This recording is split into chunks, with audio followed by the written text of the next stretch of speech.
Oh, I think I got it all to work. All right. So, okay.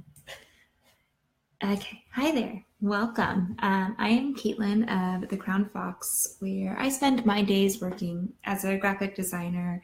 I work for creative entrepreneurs, and this is the weekly wind down. This is where we're going to talk about things like building an online business based on your needs and the best way that you work, getting in the right mindset for growth and for success, and all of those sort of nitty gritty things that come with being your own boss.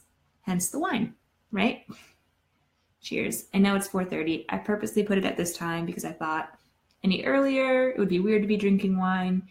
Any later, and I might be a few too many glasses deep, whatever. Um, so this week I wanted to start off the new year and this new thing, talking about 2018. But first, a little bit about this because it is the first one, and about me because you might be new to me. This idea has really been on my mind for quite a while, months. At some point near the end of last year, it kind of finally dawned on me the best way to do this kind of workflow and content flow and incorporate being live and being on video and creating blog posts kind of all into one little perfect, I guess, way of putting content out there. So like I said, I'm a graphic designer. I work with creative entrepreneurs. I basically take anything aesthetic off of their plate so that they can create more and launch more and grow and make money and not have to worry so much about making things look pretty or be functional or be on brand or be professional. So I've been in this online space for about 2.5 years at this point, and I'm so in my niche client wise, and I'm doing so great in that part of my business.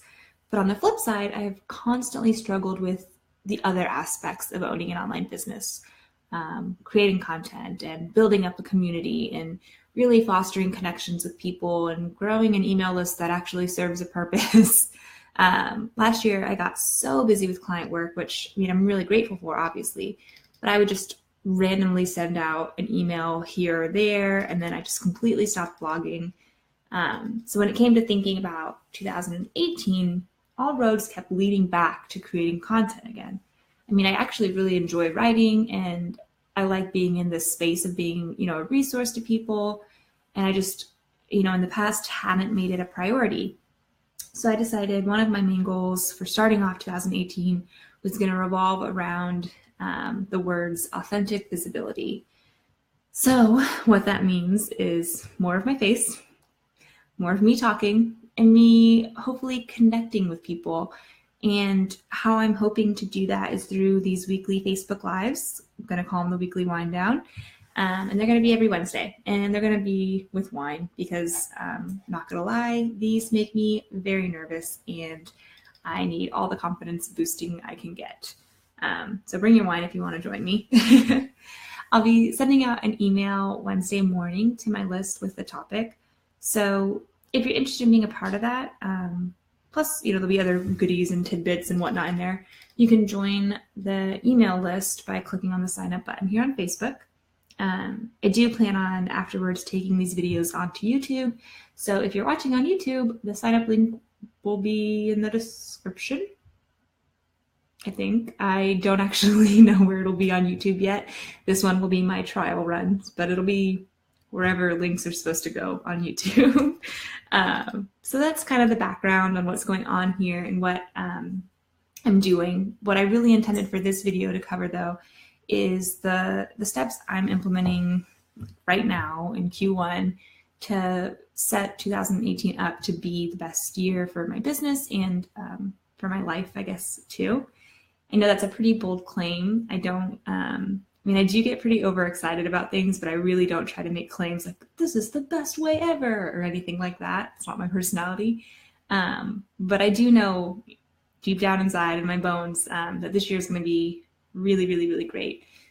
So these are some of the steps I'm taking to help, ensure that that happens. So first, let's take a sip of this before we get too in depth.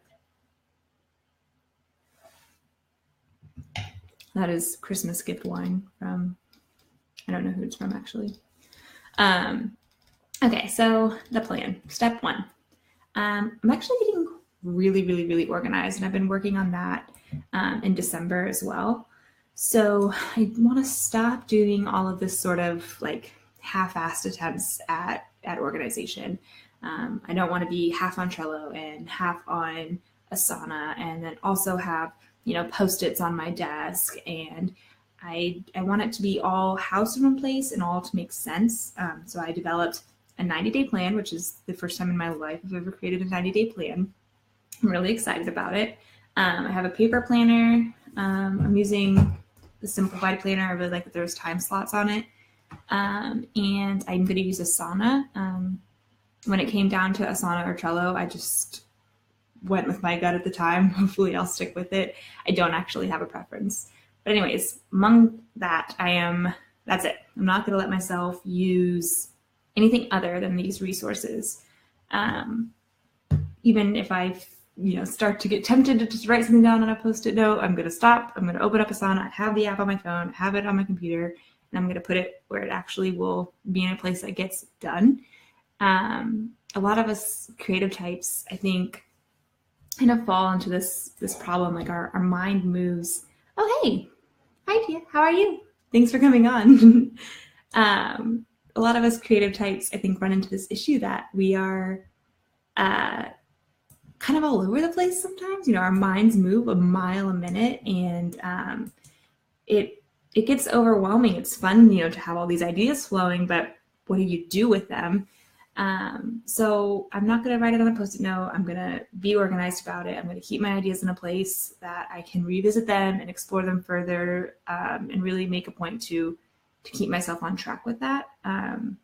So my Asana is pretty decked out. I spent a lot of time on it over December because it's not my natural way to be this organized, but I have, my weekly content has a schedule, it has due dates, and I have it set up to email me because I'm okay with getting emails and going in my inbox. But it's going to email me and it's going to say, hey, do this thing today. And I'm already kind of mentally prepared. Like I know things are going to happen on Monday and I know what's going to happen on Tuesday, etc. I know what you mean. I have to keep things separate. Yeah. Well, that's the problem is like, I'll write down like, something on a post-it note, like someone will be like, hey, can we have a quick meeting, tomorrow at 2? And in my mind, it's a quick meeting, it's not something that's super important. So then I just write it on a post-it note and then I forget that I have it. Or, hey, can you do this quick project for me, or this quick little thing for me, or this quick edit? And those things get just lost in the shuffle. So I'm over that. It's no longer happening. It'll be better for my sanity and also like just for my client work, just improving kind of how we communicate and making sure I get everything done. So yeah, I have Asana where it'll remind me of these kind of set in stone weekly things that are happening. That'll be like, going on these lives or writing the emails or whatever. Like that's going to happen, every Monday at this time. I'm going to get this reminder because I want to have that schedule, which I'll touch on later. But then for like the kind of random things like that happen that normally would be on these post-it notes or in my phone app or whatever, I made a task that reoccurs in Asana, and it's just a random thoughts and to-do list, and I just keep things in there. So it could be anything from like, hey, you're out of LaCroix, to like, hey, you need to make a quick edit on this thing for somebody or for yourself or whatever. Sorry, my nose is running. It's I don't know if you saw on my Instagram, it is snowing in Charleston right now, which is absolutely insane. So I've been outside trying to play in the snow, but it seems like it's already affecting me. Anyway, so yeah, that's my goal. I know I probably stand in a very small crowd saying that I want to be less in my inbox, or I said that backwards. I know I stand in a very small crowd saying I don't mind being in my inbox. I know the goal is that, less time in your inbox. I don't mind getting reminders in the morning when I'm trying to plan out my day for some things that I know I need to do. That's fine by me. If you don't want the reminders, that's totally fine. It was in the 20s this morning and 60s by lunch. Yeah, this will only be, I think it'll stay tonight because it doesn't get above freezing. But I think by like 10 a.m. tomorrow, it'll be back in like the 40s or so. So it should start to melt. but super exciting. This is the first time I've seen snow. I don't even know how old I was. Probably since I was like 7 or 8. So it's pretty exciting. Definitely like made some snow angels. um, but yeah, so with Asana and with getting organized, if that's not your thing, Trello or Basecamp or Slack or whatever you want to use to organize yourself, I think it's worth spending some time in the beginning of this year to really put in the CEO time, focus on your business and yourself for a second, and make sure that you have some systems in place. They don't have to be as intense as mine by any means, but just something that kind of helps you approach this year as like an actual boss and not just someone that's like, going at it, like unsure of what they're going to do that day or unsure of how they're going to make things work or what time they're going to get something done. Like getting really organized has been a huge mindset shift for me too. So it's worth it. Step 2 is that I invested in a group program / kind of like mastermind. And it's the first thing I've invested in my business, like in that sort of capacity, like coaching type thing. I spent a lot of time freaking out about it. I have been like swinging on this pendulum of like, oh, I spent so much money and this is going to be so dope. And I'll say like as of this moment, like as of this week, I have like settled on like, this is going to be really, really, really great because I'm going to make it be really, really, really great. So that's like setting that intention, I guess. My advice here isn't to tell you to go spend money on something or anything like that. I was at a point in my business where I couldn't really figure out how to do anything else more than what I was currently doing.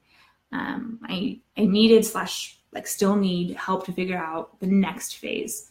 So it felt like the right time to take that step. I've been in business for about over 2 years. And while some people may advise, jumping right into that right off the bat, like maybe that's right for you. For me, I needed to figure out so much stuff about me as a person and me as a business owner before I could bring anybody else into that circle. So instead of saying, oh, go spend money on some kind of program, my advice to you is no matter where your business is or how long you've been cracking away at it, take some time, again, kind of going back to my other one, take some CEO time, take some time for yourself, especially in this first week of the year when a lot of people aren't even back to business yet.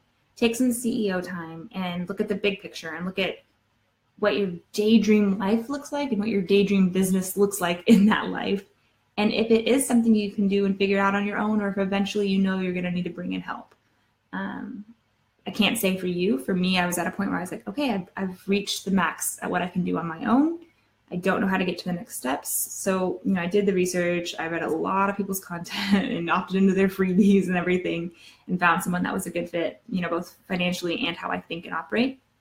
But if you're not there yet, maybe it looks like you and a couple of your peers getting together and having a chat for free once a month where you can kind of bounce ideas off each other and trade some, ideas and things that you've been learning. Or maybe, you do it kind of on your own and you spend some time each week journaling and really thinking about, what's next and how you're going to get there and let your brain sort of work it out on its own. I just think the most important takeaway is that you're spending time on your business and not just kind of focusing on the client work or focusing on the things that maybe don't have a huge return. He says it's a super personal choice when you decide to hire help with coaching. Definitely. Often people try to use coaching or program as a procrastination tool without realizing other times people put it off for too long. I totally agree with that. I think it's really about finding that kind of sweet spot when you know that you've done what you can do and now you need some input. I think I'm very grateful that I didn't do anything too early because I have shifted so much in not only what I offer, but just like my approach to life and by proxy my business. For me, it was like the right time, but I would never advise anybody do it at any time that didn't feel perfect for them or to feel like pressured that you think you have to have a coach or a mentor or something right off the bat. I think you can do a lot of discovery on your own if you kind of set aside that time for it, maybe connect with, 1 or 2 other people, or maybe, I think I was in a group of like 4 or 5 girls and we just kind of use it to bounce ideas and get feedback and say like, hey, does this seem like, a logical step, etc. And that really helped me be ready to up level. Yeah, I agree. It's been, has already been big, and I'm only a week in, and I can't wait to see like what else comes of that over the course of this year. But so that kind of brings me into step 3. So now that I have these other kind of commitments outside of my business, the next thing I am doing involves getting a schedule and sticking to it. If you've read my blog a lot, there's like multiple posts. I'm like, this is my morning schedule, or this is my schedule, or this is the best schedule. And like every single one of them is true for like that brief period of time that I wrote and posted that blog, but it has not been something I like stuck with. I've struggled pretty hard to find like the right kind of schedule and things for me. And it's frustrating because if I like look back to like high school Caitlin and before, I was like so disciplined. I was student body president and a varsity cheerleader, and I like volunteered, like didn't even have to, just did it. And I had a part-time job. And like, how did I manage to do all of those things? And I realized it's because there was routine and schedule sort of built into them, like obviously built into school and built into, you know, extracurriculars.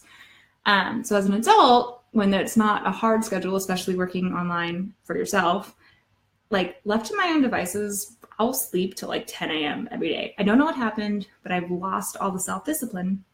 And it's something that I started actually working on a little bit before this year, before this month, I guess I should say. And I am going to continue it into 2018. So I've been, you know, working on eating better and maintaining a healthier diet. And I've been trying to make sure I get up every day, even like weekends by 8 a.m. And I've been, you know, focusing on building these habits of like journaling every day and doing yoga and things that I, in my opinion, are the habits that a successful person would have. And I want to be a successful person, so I need to have these habits. So it might sound like, yeah, I'm forcing myself to do all these things, but I know in time they'll become second nature, and they're habits of the type of person I want to be. So it makes sense to me. You know, I have a long list of ones. Like after I have nailed down those sorts of habits, I think that I'll always be looking to kind of better myself in that way. So yeah, if you have some habits you want to form for this year, to me, what made the most sense is creating schedules around them. So for example, like I'm going to do these every week at 4:30 p.m. So that's something that's set in my schedule, and I need to create, you know, habits and things around that. That means I need to get the content ready before that. So that's in a schedule. I want to go to the gym, but I know it can't interrupt the middle of my work day just with how my clients and everything operate. So it needs to be in the morning, et cetera, et cetera, et cetera. So like I have set those things in stone. They're like in my Google Calendar, they're in my paper planner. And I think creating that sort of schedule, I read an article recently that was like the most successful way that people can combat stress is that every single kind of hour is like accounted for. So I'm trying to go with that mentality that like, I know what I'm going to be doing, even if it's kind of vague, even if it's client work, you know, I know what I'm going to be doing at 10 a.m. on Tuesday and so on.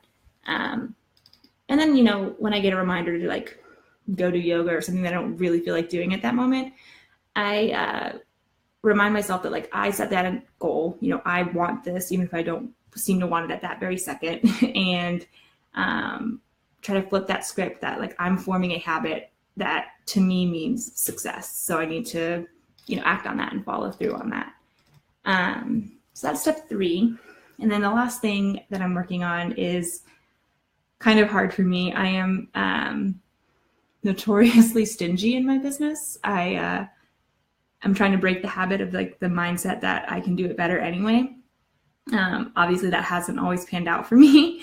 And I think it's kind of an ironic mindset, seeing as like what I offer other business owners is something that would be like an added business expense. So I should be willing to like do that in my own business. So I finally brought on some help for social media, along with abandoning my newsletter and my blog last year. I also abandoned social media, and with, you know, doing these lives and creating content again, and my goal being, you know, more visibility, that boils down to getting on social media and being active on it. So I have some help coming in that's going to help with Pinterest and scheduling things on, you know, Twitter and on Facebook. And I know ultimately this is going to just be like a step in fulfilling that goal for Q1 of being more visible. So those are, yeah, essentialism, right? So I'm focusing on what I can do, and I'm bringing on other people's to do their own. Dia mentioned my favorite book of all time, Essentialism. And it's basically that you shouldn't be spending time doing things that you aren't good at or don't want to actually do. And so I'm not doing that. I'm bringing on help. So those are kind of the steps that I'm taking. I hope that, I don't know, excites you or makes you want to kind of figure out what you're doing for 2018 to make it your best year for your business. I'm curious to hear your thoughts if you're watching this later on Facebook or on YouTube. And feel free to comment and let's chat more. I am excited to be doing these and to get on YouTube. I'm super new to YouTube, so hopefully I can figure out how to, what'd you say? Oh, I interviewed Krista. Oh, I love Krista. I've been trying to get everyone. I'll just plug it right now in case you're watching this like 6 months down the road. If you haven't read the book Essentialism, you should also read the book Essentialism. It is a game changer, a life changer. Yeah, it's just the best book. I should probably do I'll do a whole post/video one week about why it's the best thing in the world. But yeah, so that's it for me. I don't always intend for these to be so long. I had to do a little bit of background info, but I'm glad that I had some people here. Thank you, Dia. And I'm going to see you guys next week. And if you want to get notifications about these or be a part of kind of planning and figuring out what we'll be talking about, feel free to sign up and you will get some emails from me talking about wine, talking about business, etc. It is such a good book. But that's it for me. Again, I'm Caitlin of The Crown Fox, and I'll see you later.